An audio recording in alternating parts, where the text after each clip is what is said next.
গণিত শিক্ষা কেন্দ্রের পক্ষ থেকে আমি সৌমেন ভট্টাচার্য আর একটা নতুন ভিডিও নিয়ে চলে এলাম। এইবার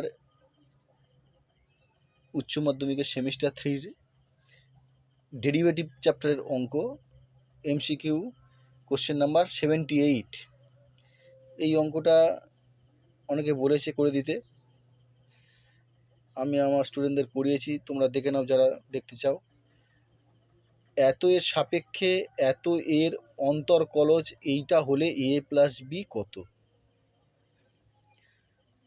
দেখে নাও। প্রথমে এটাকে ওয়াই ধরতে হবে, আর যেটা দিয়ে করতে হবে সেটাকে জেড ধরতে হয়। মানে আমাদের টার্গেট কি বার করা? DY by DZ.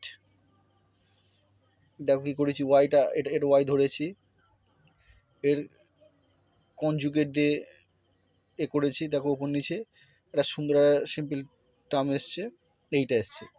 এবার এই ফাংশান আমি X square equal to cos theta ধরেছি, ধরে দেখো কি হয়েছে এইটা। এটাকে এরকম বিচ্ছেদ নিয়মে কি এরকম লেখা যায়, ডিওয়াই বাই ডি থিটা বার করেছি। তারপরে আর একটা কী দেওয়া ছিল, জেড, এইটা এখানে X square equal to cos theta বসিয়ে যেটা হয়েছে সাইন থিটা হয়েছে, ডিজেড বাই ডি থিটা বার করেছো। এবার ডিওয়াই বাই ডিজেড বার করতে হবে আমার, DY by D theta into D theta by DZ.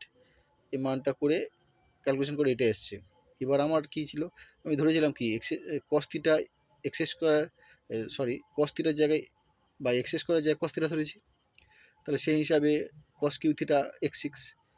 আর এই টার্মটা দেখো এখানে কি আছে, সাইন থিটা মাইনাস 1, সাইন থিটার মানটা কি √1 মাইনাস এক্স স্কোয়ার, তো এইটা এসছে।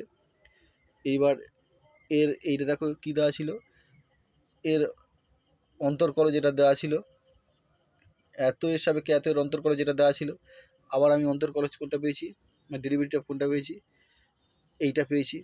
তাহলে এই দুটোর মান সমান। এখান দিয়ে এর মান কত হবে 4, আর বির মান কত হচ্ছে 6।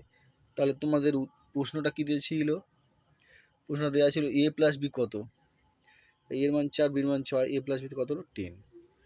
ঠিক আছে, রাখছি।